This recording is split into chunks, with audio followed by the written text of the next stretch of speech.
Welcome to Authentically You Podcast, the podcast that dives deep into a transformative journey of self-discovery, self-acceptance, and self-expression.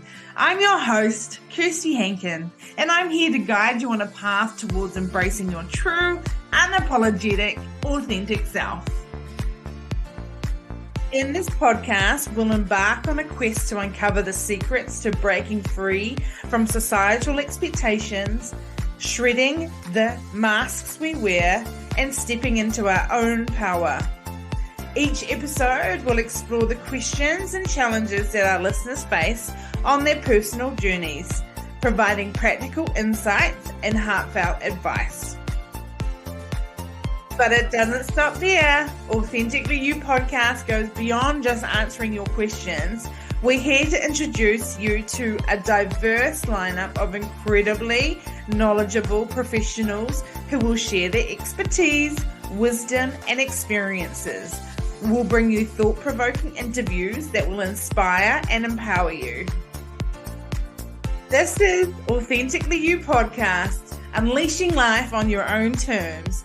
I'm Kirsty Hankin, and together, let's unlock the power within and live life authentically. Remember, you are not alone on this journey. We're in this together.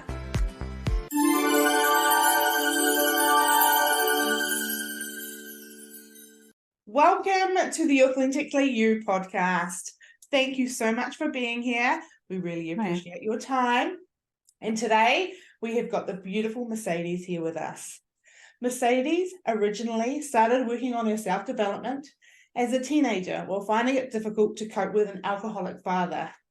Her father sadly committed suicide in 2007, and in 2008, she left a high-paying job knowing that she needed a change. Her big thing was perfectionism, and she was always worried about not being liked. She would either hide, quit, or do something reckless like getting drunk to hide her fears. Being able to overcome that and be comfortable in who she is amazingly liberating for her and everyone.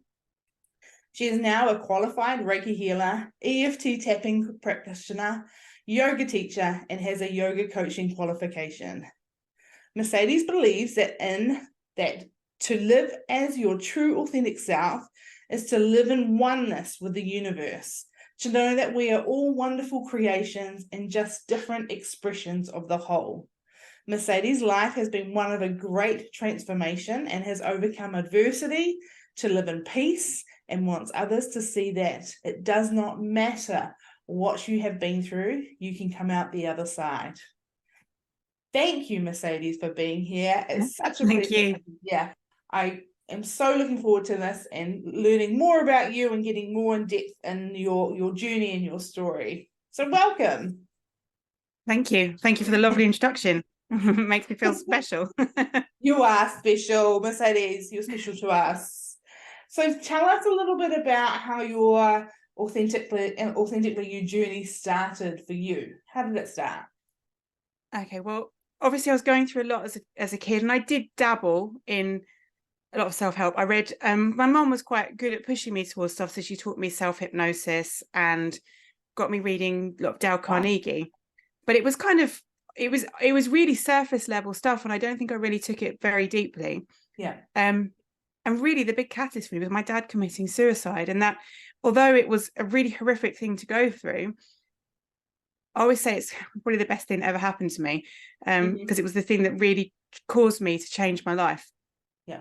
And obviously, a lot of people find that when something really major happens, you're kind of forced to look at who you are and what's going on. And that really happened for me, but not immediately, because I quit the job because I wasn't happy. But I was so miserable. I was so in myself, and it took quite a while to come out. I started yoga, practicing on a regular basis. And then one of the things that really kickstarted the change was I worked through Louise Hay's How to Change Your Life. So actually did it properly. And the thing that I found the hardest when I did that, there's an exercise in it where she makes you look in the mirror and you have to say, I love you to yourself. Yeah. I couldn't do it. I found it really, really hard. And I was really lucky that I worked through this with my mum, because it was her idea. And she sat there with me with a mirror and she went, do it. And I was like, okay. Right. So in the end, I just literally just kept doing it until it wasn't difficult to do. Yeah. And then it just became more and more and more finding out about me, more studying, more introspection and meditation. And I actually ended up in 2016 taking a year out pretty much and moving to Devon, which is probably about 300 or 400 miles away from where I live. Yeah. And it's quite remote and didn't really know anyone, and just took a year, and I did chanting and yoga and meditation and lots of self-care and lots of journaling. Yeah. It was like, what coming out of it was really hard, because I thought I've got to come back to real life because I can't live like this forever. Yeah. But that had a profound effect on me, because I came out of it as a much calmer, much more happier person. Yeah. And I've kind of kept that going with me, and it's taught me, I think, the thing that people expect when you go through these journeys of self acceptance, coming into your authenticity, that you're going to suddenly feel wonderful all the time. Yeah. And I think actually it's getting to the point where you actually don't feel wonderful all the time. You experience all of the normal emotions that everyone else does, but you know how to handle them, how to deal with them, how to express them, and how to move through them more quickly without having the same level of difficulty. Yeah. That's one of the things that I've found. And it's such a good journey, isn't it? It's such a relief to have that knowing and understanding of how to handle those big emotions, those big situations, those big things in our lives. And I think it's important for, and even the little things as well. Yeah. Because like, I mean, we were talking about having toddlers, and sometimes my toddler will push my buttons to the point where I like want to tear my hair out. And it's knowing that actually, just stop, take a breath, and he's just a toddler. It's not the end of the world. And those little things, actually, you can ride over them a lot more easily. It's thinking of being a mum with a toddler, I think everyone needs to have this journey to understand how to get through. Well, there's so many things to get through in life, but understanding the toddler thing, that's a big one, because toddlers can push you to the limits, can't they? Yeah. We're talking about it. And just knowing how to handle the situations better in a calmer way, being more in control of yourself and your emotions and your actions and your feelings helps them regulate and calm faster as well. If you rise, they rise, and it's just never going to end well. Now, I found as well that they're a great self-reflector, because they tend to mimic back what you say. And so I've actually found myself saying, do I say that? Okay, I need to stop doing that. Or he tries to force feed me, and I think, am I doing this to him? So actually they're a great teacher, and learning that you can actually learn from all of these things in your life, and that's okay. They are there to teach you. And they chose us, right? Ooh. So when we're talking about yoga, what made you start yoga? What made you get into yoga, and what's it done for you? I first started yoga back in 2006, 2007, when I was still working in an investment bank. And I found it horrific. I was doing it once a week. It was the hardest, most painful thing I have ever done in my life. I was going to the gym 5 or 6 times a week, and I would do one yoga session, and I would get up the next morning. I couldn't walk. And I was like, what is this thing that's going on? And I kind of just did little bits of that. And then I started doing more. I found a really good teacher, and I was doing it, and I thought, I'll do a bit more, and I'll do a bit more. And all of a sudden I thought, I feel really different. And I was having like these moments. I had moments where I was doing yoga on my own. I was breaking down in tears on the mat. And one of the big things that happened for me, and it's something I researched afterwards, is I used to be a smoker, and I smoked about 20 cigarettes a day. And I did yoga intensively for a year, and I just stopped smoking. And one of the things that I researched is that a lot of smoking is to do with, and the lungs are about grief.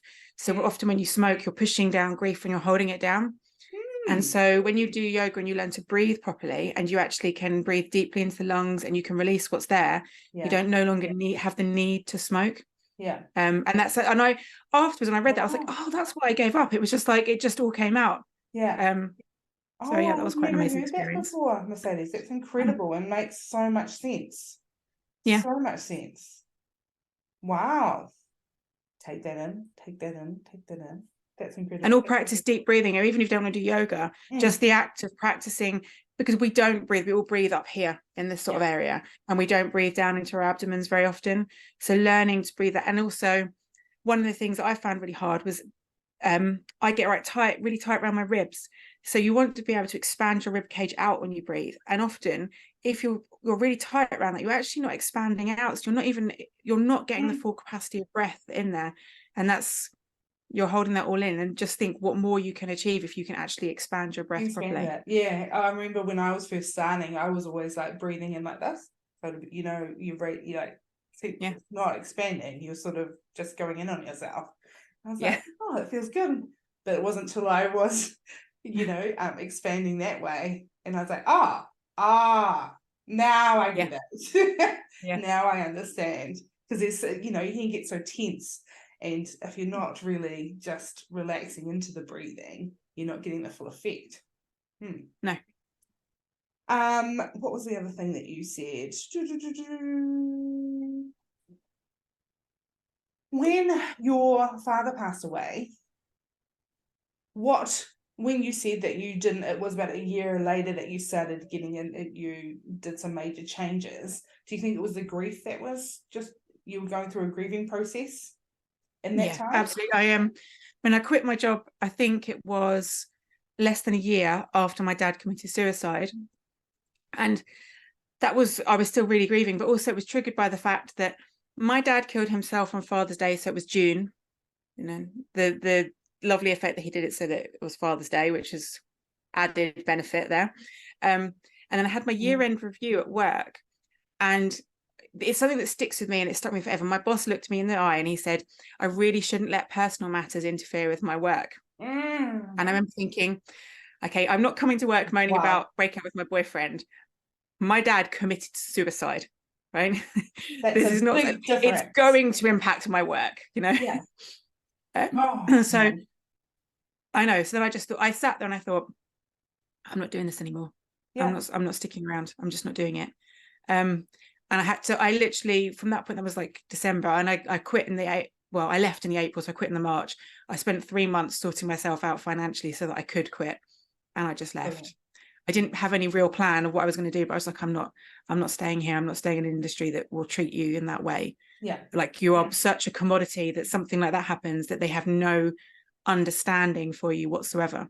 Or empathy. I've just got shivers going right through me. I guess anger shivers, I think. It feels like just the audacity that someone would say that to you in such a traumatic time. Like it's quite staggering. And he just literally didn't see anything wrong with what he was saying. And I was just like, because at the time I was only 20, just turned 26, so I was still quite young.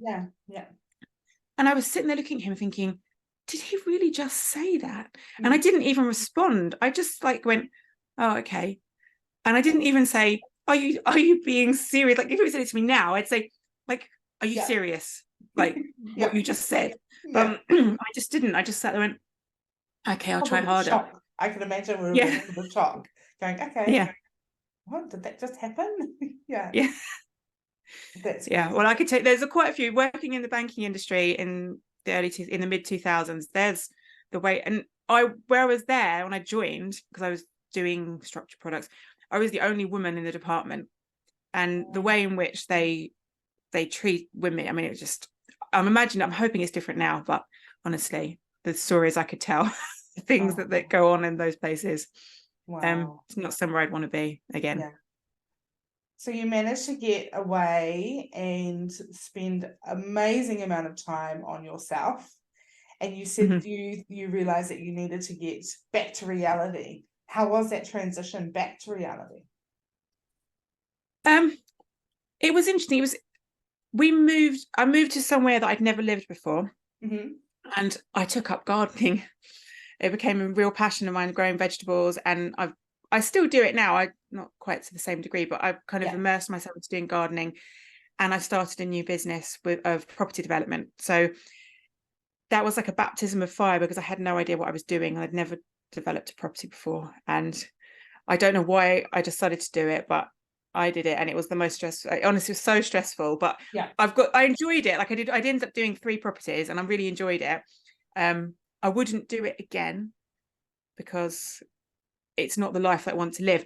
And actually, it was very good for teaching me all the things that for coping mechanisms for my life. So it was like going from this retreat into nothing, into full on like stuff bombarding you all the time. Yeah. And not having any moment to switch off, because I was running all the projects and I was thinking, right, and I've got to think about this and this and this, and I had all these lists of things I had to do, and I felt like I couldn't switch off. So I had to teach myself, how do I switch off? How do I relax? How do I make sure I get enough sleep? Because one of my biggest problems has always been getting enough sleep, and I will go to bed and my mind will just not switch off. So that's been a practice that has been ongoing. It's ups and downs. Sometimes I'm really great at it, and then other times I do lots of meditation at night, so that tries to help me in tapping and things like that. So there are ways I have to cope with it, but I'm still like a human being, so I still get those nights when I can't sleep. And that period really taught me to take my practice from isolation into real life. So actually, how do I take these things that I have learned about myself and the awareness that I have into practical daily activities? You really jumped from the immersing yourself in all the goodness to absolute chaos again. Yes. Complete and utter chaos. Honestly, it was like madness. At one point I was stood in the building site thinking, what am I doing? Like, why am I doing this? But you're right. I mean, like having arguments with builders as well, things that like actually ended up swearing at builders, like, just do it. And going through that experience, and it's like, actually sometimes you think, oh, should I really speak to them like that? But that is really, really, that's the only language that we'll understand. So unless you actually talk to them like that. So I'm doing it thinking, I don't like speaking like this, but actually it's the only thing that's having the effect. So I'm just kind of having to go with it. Yeah. And it's not great that it has to happen like that, isn't it? But it's not on you, it's on them. And that's how they have been processed and brought up and are stuck in. That's crazy that you can't ask nicely and say, oh, can we do this? You actually have to talk like that. It's insane. And when did you decide about the tapping? Tell us about that. I'm interested to hear more about that. I first came across tapping, it was about 2008, 2009. And I'll be honest with you, I read into it and I thought, that sounds like the biggest load of rubbish I have ever heard. Right? And I actually dismissed it. I completely dismissed it. And then it was probably only about a year ago I started tapping, and I really got into it. And I will say, big influence was Nick Ortner. Obviously, he's been probably the person who has taken tapping to the wider world in a big way. And I got into working his stuff, and I've taken it through into different ways as well. But just the impact that it had, and the speed of clearing away bits that were left over, and just changing my mood on a day. I mean, I found it incredible. It's like, I mean, I don't want to call it a magic cure, because it's not a magic cure, and it won't cure everything, but it does. It's a great tool to add, to use with other things when you feel like you've got a block. And it's just, there are times when nothing else is working and just tapping. So actually I wasn't that nervous today, but sometimes if I'm going live and I'm feeling a bit anxious, just doing a couple of rounds of tapping before I go live, and I bring my anxiety right down, and I can just do it in a relaxed way, and it makes a huge difference. I like that. Tapping, I've had one tapping session. I did one following someone at one stage, and then through a group got an opportunity to do a tapping session, and oh my gosh, it felt weird, obviously, because you're just tapping parts of your body and you're like, what, how on earth is this going to work? But at the end of the session I was like, wow, it's amazing. And who thinks of these things? Like, I'm sure these are techniques and tools that have been around for centuries and millions of years. Well, funnily enough, actually, tapping is a relatively new Is science. Yeah, it's based on acupuncture and acupressure, which it does go back thousands of years. Yeah. But the whole concept of EFT is only like 25 years old. So it's quite a new discipline. But it's actually, the science has been proving that it is actually really effective. So it's now something. It originally came from TFT, which is thought field therapy, which is very similar. It's just you do slightly different routines. Yeah. But that's been tested a lot, and that has been proved scientifically to have benefits for things like phobias and anxiety. So they know that it does work. And it's just doing it. And I find with tapping, it's doing it consistently. So I will tap twice a day, every day, and then sometimes more when little things come up, because you just need to keep tapping and tapping and tapping. Mm-hmm. And one of the things that I'm still working through, because I'm procrastinating about it, but it's something I've done some of, is working through all the little things that come up in your life. So I literally sat down in a book and I've written down, I think it's about 60 or 70 little and some of them are big triggers and some of them are little things you remember. Like, there was one thing that came up was when I was about 8 or 9, my brother had a set of Thomas the Tank Engine books, and I drew in them and then blamed him, and he doesn't even remember it, right? But for me, I carried around this guilt of, that was a really mean thing to do. And so I tapped on it, like, actually, do you know what? It's gone now, because it's not a big deal. But little things like that, just going through all of them and just clearing those out of your psyche, because you don't need to carry them around. Yeah, exactly. I love that.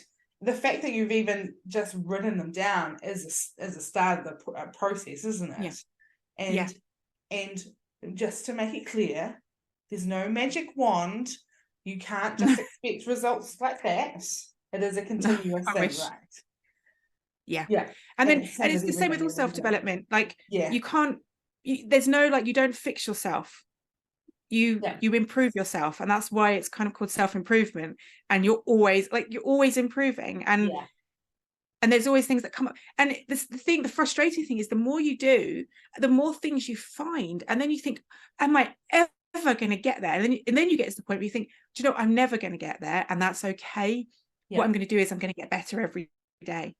And that's kind of the attitude you have to have towards it, rather than I'm got an end goal. Because if you're aiming for the end goal, you're going to be disappointed, because when you get there, you're going to realize there's a whole other layer of stuff that you never even knew existed. There's so many layers, isn't there? There's just so many layers. Once you think you're nearly there, something else just arises, and it's just like, okay, right, let's deal with this now. Well, I was talking to someone the other day, and it's all about like the onion layers. So one comes up and you're like, yes, all right, I'm gonna sort you out. And then you're like, okay, that one's sorted. And then you're like, oh, here comes another trauma or fear or something that I have to work through. It's an ever evolving process of self-improvement, isn't it? Yeah. And the thing with it is, though, that when you get to a certain stage and you've gone through a certain number of layers, those layers are less intimidating when you do get to them. Because you know that you can deal with it.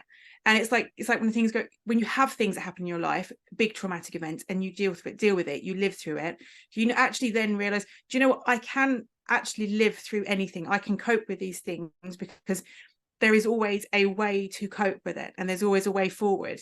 So when things do arise again, you think, okay, this is bad, but I can get through it. So that you don't you never sink to the same depths again, because you've been there and you know how to come out of it.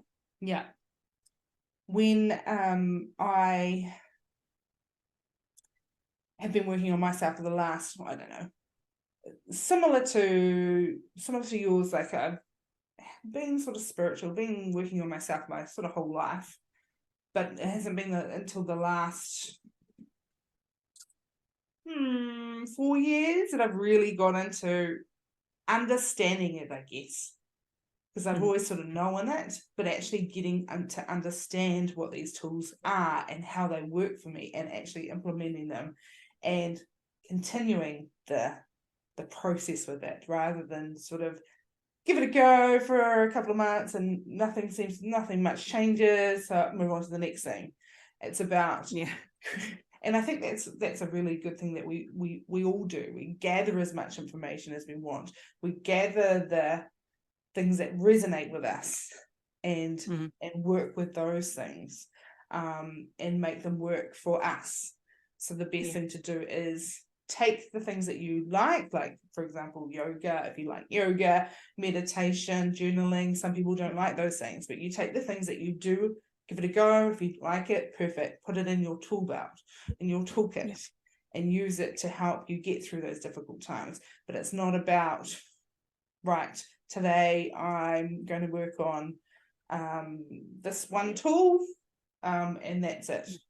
It's about moving through everything and having that toolkit. The toolkit is amazing. Yeah. And I think as well, it's about doing it as well. Yeah. Because we all read lots and lots about all these positive things that we can do.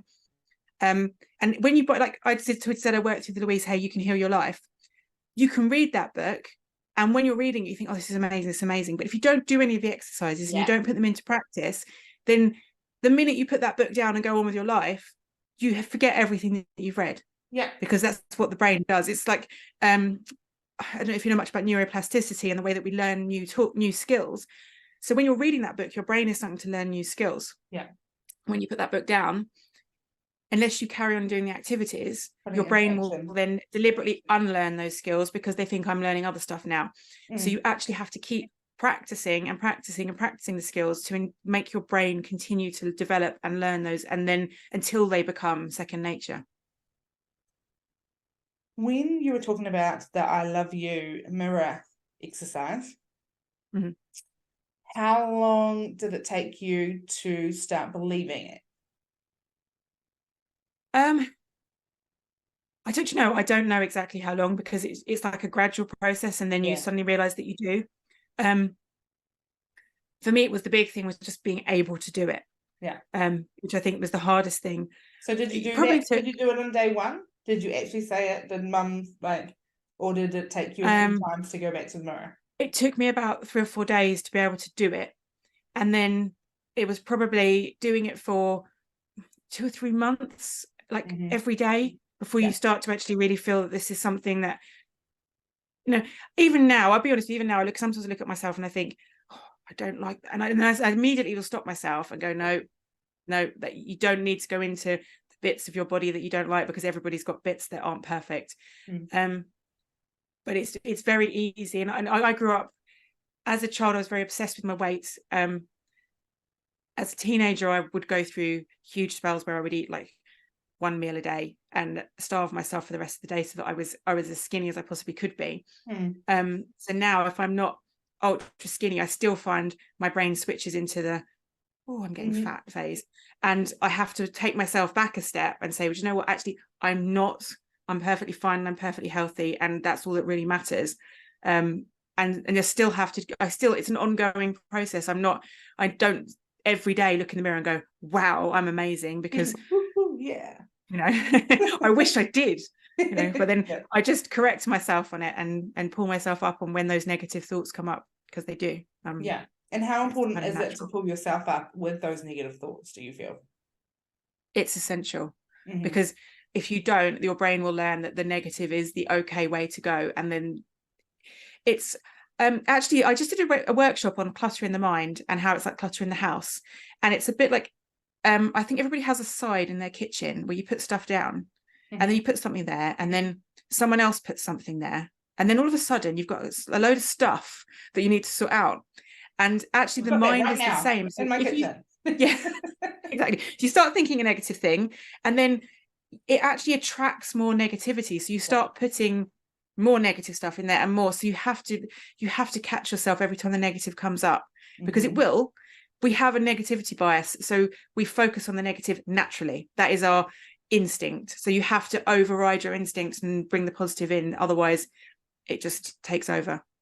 So it's about being conscious of what you're thinking about, and that takes a lot of awareness as well. So we need to just, even if you think today I'm going to be really conscious of what I'm saying to myself, what I'm thinking about, how I'm talking to myself, and just be really conscious about it, so that you can actually see how you're actually talking to yourself. Because a lot of people don't even realize that they're being negative and nasty to themselves. And by jingos, we talk mean to ourselves when we're not aware of it, don't we? A lot. So being conscious of it, and then making those changes slowly. And I've said this before to my clients, but like you said, if you start to hear the negative comment or thought, or you just go, stop. And as soon as you say stop in your head, the rest of that sentence disappears. It's quite just like, exactly. Just replace it with a nice positive, even if it's like, you're going to say, oh, I can't do this. Just change it to, I can do this. It might just take me a little longer. Exactly. So even if it's you can't do it right there and then, you can make it into a positive where you can extend it a little bit. Yeah. So and often as well, just bringing the awareness to it will change the power of it as well, because you're actually aware that you're doing that negative thing. And I would say as well, one of the good ways to help train your brain is to develop a gratitude practice at the end of the day. I always find just sitting down, and if you can find 3 to 5 things from the day that you are grateful for, or that you think went well, you're actually then training your brain at the end of the day to look for the positive things from the day rather than the negative things of the day. So you start to generate positive states of mind, which then help you to develop positive traits, so you become a more positive person because you see the positive things around you. Gratitude is probably the most powerful tool in the toolbox to have. And if you can do that at night and do a morning gratitude of how you sort of like present tense, so how you want the day to be, like, I'm so grateful for getting my certificate, or the money, receiving the money, or whatever it is that you may be, sort of putting it out there. The gratitude gets you in a bloody good mood too, doesn't it? It does. Makes you I always do. I'm grateful the sun is shining if it's out. Exactly. I'm so grateful that my son is going to be perfectly behaved today. That might be pushing it, but that's wishful thinking. So gratitude. Often I just say I'm really grateful for my son. That's like works. I'm really grateful. I'm just really grateful for him. And that's that and kind of can help as well. And to really amplify that gratitude, really take a second to feel it. So I am so grateful for my son, and just go, oh yeah, and feel it. That's the real gratitude. It's not about just saying, oh, I'm grateful for this, da, da, da, da, da, da. It's actually feeling into that gratitude, and your life will change immensely real quick with gratitude. That's probably the number one thing that can change your life quickly. Be grateful for the things that you've got. I've had clients where I'm like, give me 10 things that you're grateful for, and we sit there for about 15 minutes, and I'm like, it's okay, we're gonna do this. You just need to practice it, and it'll be faster, and it'll flow. Like, I'll show them, like, okay, well, I'm grateful for the house that I live in, the roof that I'm at, like the clothes that I'm in, my son, my partner, the car that I drive, the kindy that my son goes to, and I can do it because that's what I'm used to. And they just really struggle. And it's letting them know that that's okay. You're starting out, it takes practice, and you'll start to realize that everything that you have in your life, even the little things like pen, I'm so grateful for you, pen, so I can write in my journal. It gets easier, and you are more grateful for more things in your life rather than the big materialistic, I'm grateful for my car, my house. You can be grateful for your hair, your body, being alive, your heart beating, just... Although I am, one thing I would say, when I first started this, I don't remember what book it was I read, and the guidance they gave you was to sit down every night and to write down 100 things that you are grateful for. Whoa, that's a lot. That's a lot. It's a lot. And I was so stressed by this. Right? I was only getting to like 20 or 30 a day. And I was like, and that was taking me like half an hour sitting there thinking of things. And I thought, this is, and in the end I stopped, thought, this is actually creating more stress than joy I in my can imagine. life. I was like, I cannot think of 100 things. I think even now I would struggle, like 100 things to actually sit and come up with them. Probably I could, but I'd have to sit there for a while. And I thought, I'm spending like half my night writing out my gratitude list, and I'm not actually feeling grateful because I'm feeling stressed. Exactly. And that's why I say keep it realistic. Even if it's only 3 things a day, yes, we can all find 3 things we're grateful for relatively easily. Yes. I don't know what book you saw 100 things. I know. Just as soon as you think I have to write 100, you go into a different mindset and into sort of negative world, don't you? My mind was go blank as well. I think, what am I grateful for? And I was like, I don't know. So keep it manageable, even if it's only one thing a day. Start with one. Start easy. Start light. Start wherever it takes you. Whatever you need to do. One is perfect. It's like when you're exercising, don't start running straight away if you've never run before, because then you'll never do it again. Go for a half an hour walk, 20-minute walk, 10-minute walk. Start with the basics. And I think that's what happens with a lot of people when they're trying to do the self-development and it doesn't work, is they try and go fully into it. It's like going to the gym for the first time. Yes, I'm going to go hard out and I'm going to do this, and the next day they're like, oh, I'm really sore, but I'm going again, and the next day they're like, I'm never going to the gym again. Way too hard. So you got to pace yourself and take it step by step in anything that you do, not just self development. Anything when you're trying to achieve something, take it step by step. Don't try and jump that magic wand. You can't magic wand to the end result. Now think of the brain as a muscle that you are working out. So if you start light, you can build up the strength that the brain has to do. So I can now do sort of, I don't know, a couple of hours meditation a day, a bit of tapping, a bit of Reiki healing, because and my journaling, and get all those stuff in because my brain is used to doing that kind of stuff. But if you said to someone, you've got to meditate for 2 hours a day, do a bit of tapping, do this, they'd go like, oh my God, how am I going to do this? Because it's not going to happen. And doing meditation, I always say start with 5 minutes a day. If you want to do it, just start small, because you can always grow, you can always increase it, or do short sessions throughout the day of a couple of minutes here or a couple of minutes there, just something that grounds you, because you can expand it as you develop your abilities. You will want to do more, but you're not going to be able to sit for half an hour. I can sit for half an hour comfortably now. You are not going to be able to sit for half an hour when you first start. It's just not possible. But you will get there. You will get there. It's just practice. It's a process. It's a journey. It's not a quick fix. So when we're talking about societal expectations, there's so many of them, right from when we're young. As soon as I've been thinking about this quite a lot. As soon as you sort of go to kindergarten or school, there's expectations and societal things where you can't do this, you have to do this, you have to do that. No, you can't say that, you have to say this. Right from when we're little.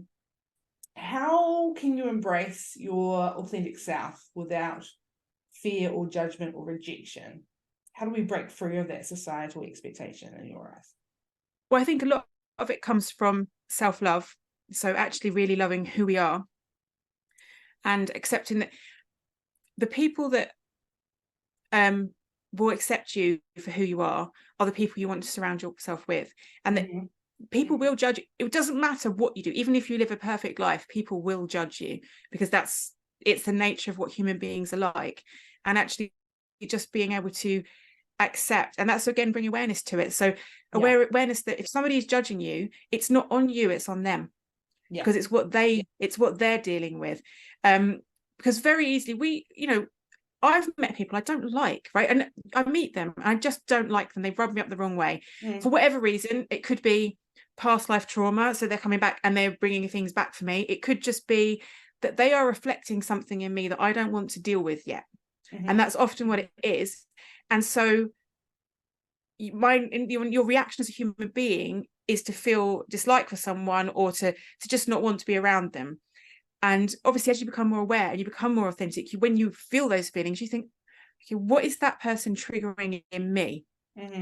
But if you're dealing with somebody who's not been through that journey and you trigger something in them, you can't do anything about that. That's them, that's their journey. You can't control how they're going to react to you. And it's just kind of getting to the point where you accept that. I suppose from my perspective, I was quite lucky being brought up by the parents that I had, even though my dad was an alcoholic. They were both, my parents do not conform to anything. I was brought up vegetarian, for one. I was born in early 80s and no one was vegetarian. Yeah. But my parents were both vegetarian. They lived off the grid for a bit. They did what they wanted to do. I mean, the things my dad did dropping me off at school, I could have died as a teenager. What things my dad did, right? He was horrific. But I didn't. I lived it. My mum was just as bad as well. My mum would confront the teachers if they didn't give me the best possible report imaginable. Like, seriously, she would shout across the room at the teachers. I'm like, what are you doing? Right? So when you grow up with that, you just end up realizing you cannot fit in. It's just impossible. Yeah. And I think growing up with my parents the way they were, and my dad being the way he was, and my mum was quite dependent on him. And I think I was about 13 or 14, and I made the decision I am never going to depend on a man for anything. Mm-hmm. So I kind of pulled myself out of the societal norm of getting married, having children, and doing it that way. So I am a single mum, and I've never been married, and I'm actually very comfortable on my own. Mm-hmm. And it's something that I've got very used to now. So I couldn't imagine myself. I'd never want to get married, if I'm honest. Yeah. And it's accepting that I am actually living the life that I want to live. And it doesn't really matter if people look at me and think, well, she's not done what society says I should do, because I don't really care. Because I'm happy. Yeah, exactly. And I do what I want to do, and that's fine. I breastfed my son till he was 3 years old, and it's unusual, but I don't really care if people think, oh, it's a bit weird breastfeeding him to that age. It's just what I did. Yeah.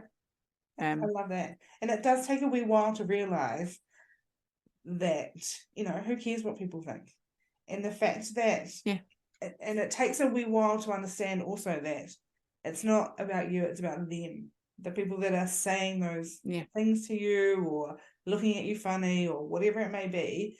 It's actually not anything to do with you. It's their own stuff that they haven't dealt with, that are that are affecting them, that they need to sort out. It's not you at all. Yeah. And I wish I'd known that. And I wish teenagers would know that. Even preteens would understand that. It would make life so much easier. Yeah. I'll give you one quick mindset shift for confidence that anyone can take through things with them. Awesome. When I was a lot younger and I was going out into groups and meeting new people, I would be very, very nervous about talking and saying and worrying what people would think about me. Yeah. And I don't know what it was that caused this to switch in my brain, but I realized that everybody else was just as nervous as I was, right? Okay. So that when you start talking in those environments, rather than people thinking, what is she saying? She's an idiot. What they're actually thinking is, thank God I don't have to say anything because this person's talking. And then while you're talking, they're also thinking, what am I going to say now? They are not listening to a word you are saying. Yeah. Right? But by talking, what you do is you actually release all the tension that you have and that they have, and everybody has a much better day. And so that fear that you have, if you can actually switch it and realize that I could literally be saying anything to these people and they would not care. The fact that I am talking is making their life easier. Yeah. And if you think of it like that, there's no fear in meeting new people. Yeah. Because I love that. Unless you meet somebody confident, but then they're going to do all the talking anyway. Yeah. Oh wow, that's a really interesting way of putting it. I like that. And you came up with that yourself, going into. It's just something I don't know when it was. I just realized it one day, and I thought, I think I was doing a lot of meetups in London and meeting lots of people, and I realized I was watching people, and I realized how nervous everybody was. Yeah. And I just gave it a go and just thought. Because my mum is always the person who'd walk in the room and do loads of talking. Yeah. And I thought, one day I'm just going to channel my mum. And rather than being nervous, I'm just going to talk. Yeah. And it was great. Everybody loved me. That's amazing. That's so awesome. When another way of doing it is exactly what you just said, is channeling a person that does do whatever you want to do.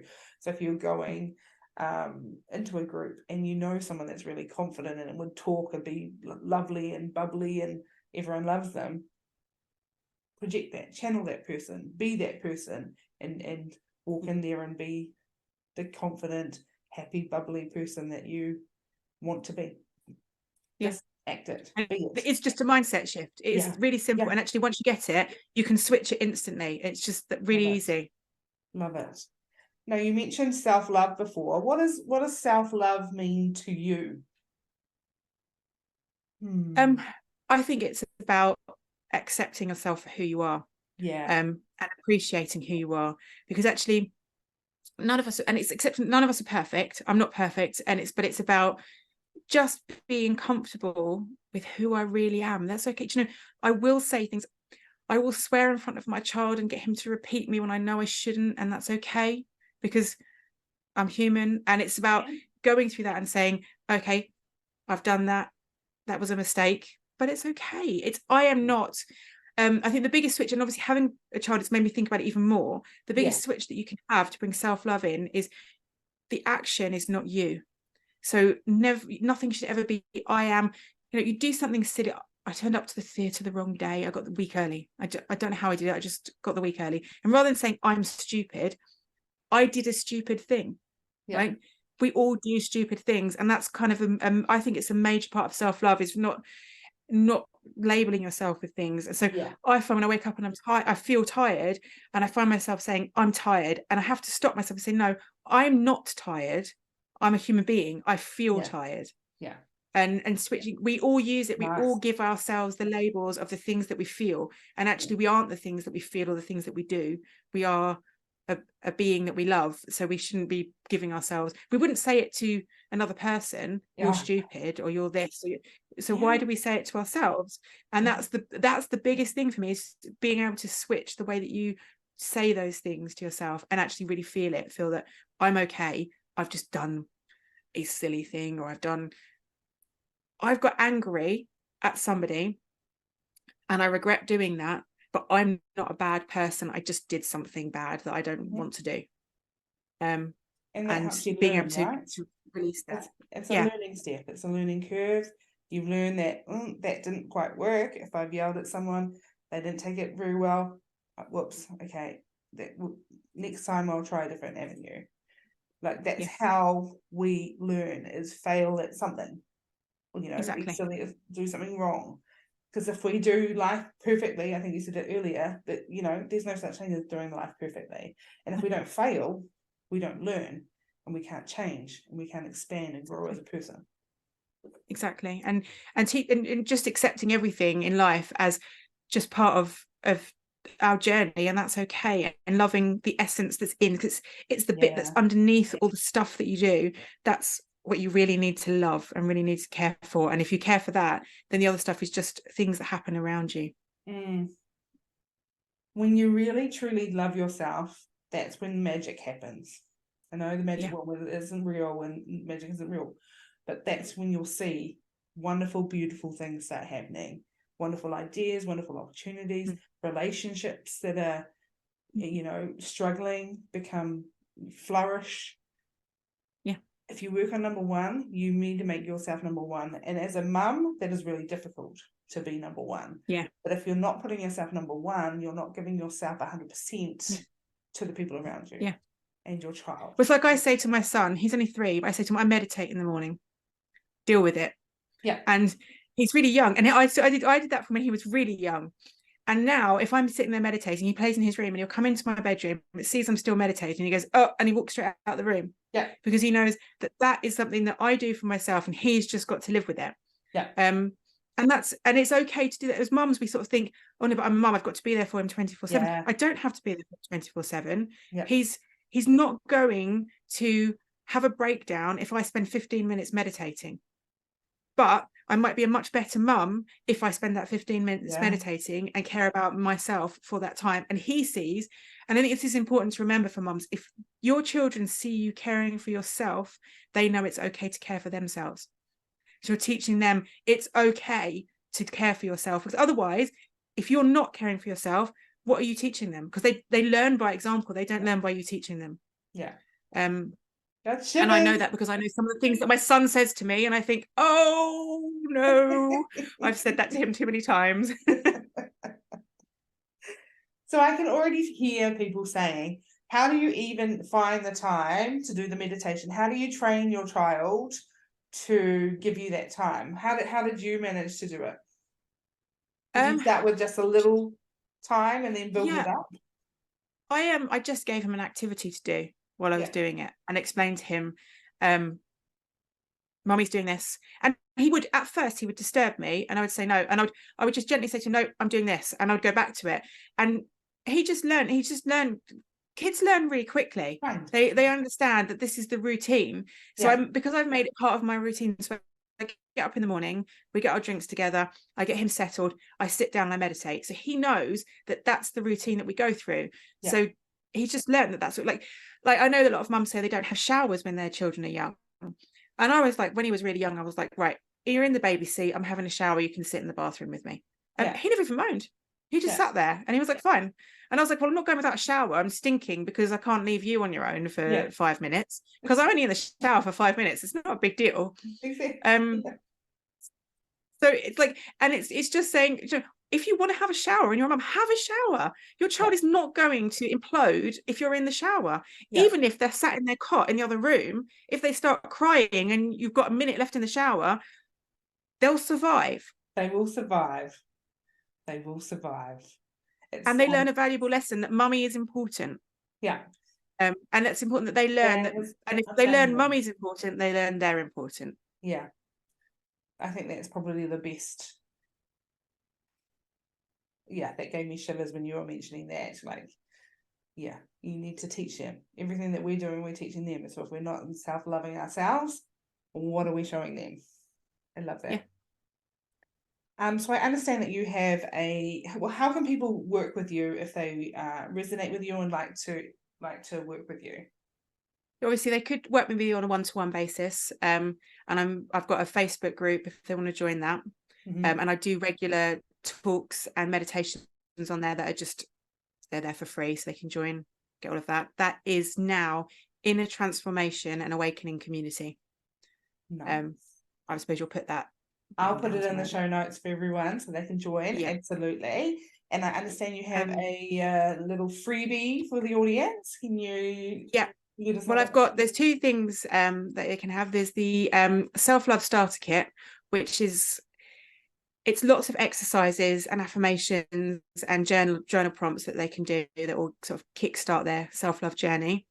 And then towards the end of September, I'm launching a 7-day self-love challenge. And that will be run live through Facebook. And anyone who's joins from here they'll get the recording, so they'll get to keep it. And if it's already been run, then they'll get access to the recordings. Brilliant. Well, that's and then obviously there's lots of ways they can contact me, email me, and if they want any advice, I'm here. Beautiful. And I'll put all that in the show notes. So if anyone would like that information, just have a look at the show notes. So we're just going to end, Mercedes, with my will be famous at some stage, last questions. So the first question is, if authenticity were a colour, what colour would it be for you and why? The first colour that came to my mind was red. I don't really know why, but I think red because that's the colour that kind of puts you out there. And I think when you're being authentic, you're not afraid to be out there. Oh, I love that.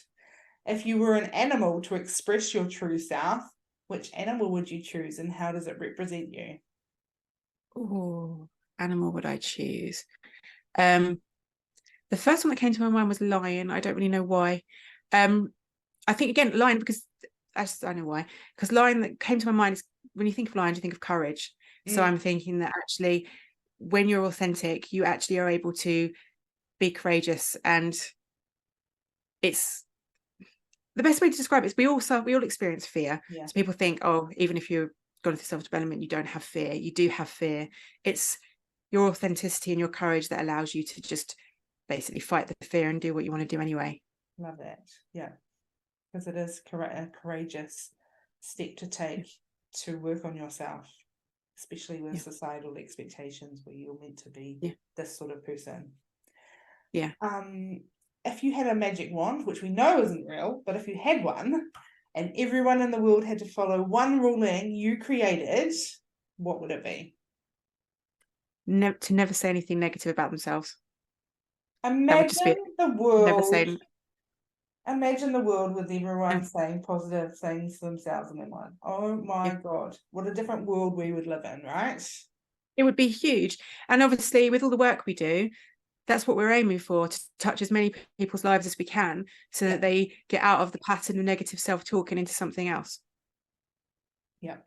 And then they will touch other people's lives, and it will spread out. Yeah. Like a ripple effect. Yeah. Positivity. I love it. And the last thing is, do you have anything that you, a burning desire that you need to tell the audience or need to tell the world? Is there anything coming through? Is there any last words that you'd like to say? Do you know, I think I've actually covered so much stuff today. My brain's like, is there any more? But the thing that I would say, just to take away from this, is that you are okay as you are. Mm-hmm. And this self-improvement is not about changing who you are. It's about being aware of and accepting who you are. So people think improvement is about making yourself better, but you're not. It's about kind of being who you really are. Yeah, being and accepting it. I like that. That is brilliant. It's a great way to finish this wonderful episode with you, Mercedes. Thank you so much for being with us and joining us today. I really appreciate it. You've been an absolute legend. And like you said, we've gone and touched on so much today. It's been so exciting. And maybe we'll even have another episode down the line and we can continue the chat. Yeah. So thank you from the bottom of my heart for being here, Mercedes. It's been absolutely wonderful having you. Brilliant. Thank you. Awesome. And everyone else, thank you for joining us, and we will see you in the next episode. See you later.